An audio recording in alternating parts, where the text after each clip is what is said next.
ሰላም። ዛሬ የዘላለም ወንጌል ሂደት ስለሚባለው ስነ መለኮታዊ ሐሳብ በጥልቀት እንመለከታለን። እንግዲህ ይህ የምንመረመረው ሙሉ ሂደት የጀመረው እዚህ መሠረታዊ ቃል ላይ ነው። ይህ ቃል በእግዚአብሔርና በሰው ልጆች መካከል ያለውን ግንኙነት የሚያስቀምጥ መነሻ ነጥብ ነው ማለት ነው። እንግዲህ ዛሬ የምናየው ይህን ጉዞ በ5 ክፍሎች ነው። ከሕግ መሠረት አንስተን እስከ መጨረሻው ግብ ማለትም አዲስ ፍጥረት ድረስ እንጓዛለን። እሺ እንጀምር። እንግዲህ የመጀመሪያው ነጥብ የወንጌሉ ማዕቀፍ ነው። ይሄ የዘላለም ወንጌል ልክ እንደ አንድ ጉዞ በ3 የተለያዩ ደረጃዎች ወይም ዘመናት ውስጥ ያልፋል። እያንዳንዱ ደረጃ ደግሞ ለቀጣዩ መሠረት እየሆነ ነው የሚሄደው። እነዚህ 3 ደረጃዎች እንግዲህ ሕግ፣ ጸጋ እና እውነት ናቸው። ዋናው ሐሳብ አንዱ በሌላው ላይ እየተገነባ ሰውን ወደ መንፈሳዊ ሙሉነት ይመራዋል የሚል ነው። እሺ በመጀመሪያው እንጀምር፣ በሕግ። እንግዲህ ወደ ሁለተኛው ክፍል ስንመጣ የሕግ ዘመን፣ ይሄ የመሠረት ድንጋይ ነው ማለት ይቻላል። ዋና ሥራው የኃጢአትን ችግር አጉልቶ ማሳየት ነው። ስለዚህ የሕግ ዋናው ሚና ምንድን ነው? ልክ እንደ መስታወት ነው። ኃጢአትን ያሳያል፣ ያጋልጣል እና ይሄን በማድረጉ ደግሞ የአዳኝን አስፈላጊነት ግልጽ ያደርጋል። ወደ ውልድ ለመድረስ የመጀመሪያው እርምጃ ይሄው ነው። በዚህ በሕግ ዘመን ውስጥ የነበረው የመታዘዝ መንፈስ የባርነት መንፈስ ይባላል። ለምን? ምክንያቱም ሰዎች የሚታዘዙት ከቅጣት ፍራቻ የተነሳ ነው። ይሄ እንግዲህ በጣም ወሳኝ ነጥብ ነው። ምክንያቱም ለሚቀጥለው ትልቅ ለውጥ መንገዱን የሚጠርግልን ይሄው አስተሳሰብ ነው። እሺ አሁን ከችግሩ ወደ መፍትሄው እንሻገራለን። ወደ ሦስተኛው ክፍል የጸጋ ዘመን። ሕግ ችግሩን አሳየን አይደል?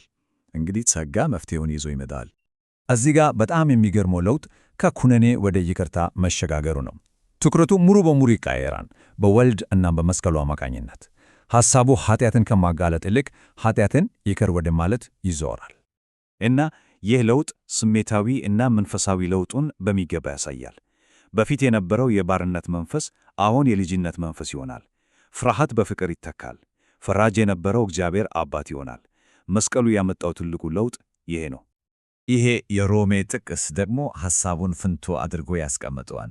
የባርነትን መንፈስ ትተን የልጅነትን መንፈስ እንደተቀበልን እግዚአብሔርን አባ አባት ብለን እስከ መጥራት የደረሰ ለውጥ መሆኑን ያሳያል።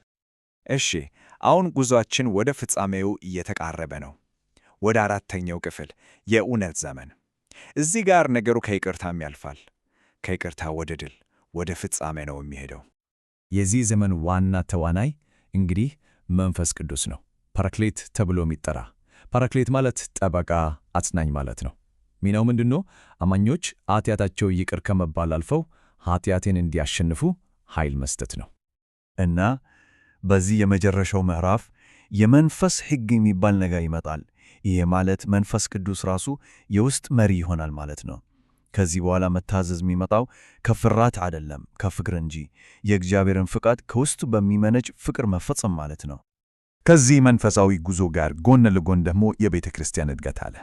ከምድረ በዳ ቤተ ክርስቲያን በሕግ ዘመን፣ በደም ወደ ተዋጀችው በጸጋ ዘመን እና በመጨረሻም የሁለቱ ምስክሮች ቤተ ክርስቲያን ወደምትባለው የእውነት ዘመን ፍጻሜ ትሸጋግራለች።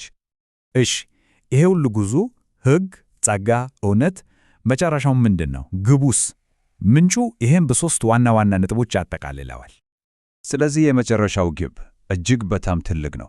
አንደኛ እግዚአብሔርን በፍጹም ልብ መውደድ መቻል ነው። ሁለተኛ አማኞች ድጋሚ ኃጢአት ማይሰሩበት ደረጃ ላይ መድረስ ነው። እና ሦስተኛ የፍጥረት ሁሉ ፍጻሜ እውን መሆን ነው። ይህ ሁሉ ሂደት የተነደፈው ለዚህ ነው፣ ፍጹም ግንኙነትን ለመመለስና የፍጥረትን የመጀመሪያ ዓላማ ለማሳካት። በአጠቃላይ ስናጠቃልለው ጉዞ ይህን ይመስላል። በሕግ ዘመን ኃጢአት ይገለጣል። ያኔ ዋናው ስሜት ፍርሃት ነው።